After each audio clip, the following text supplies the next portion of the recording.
pera ang tanging gamot ng iyong pagkakaisa.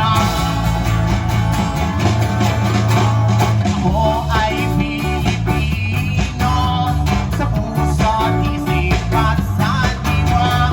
Ako ay Pilipino, ang perlas ng sinilangan. Ito ang gawin inig, ito ang gawin ibig na.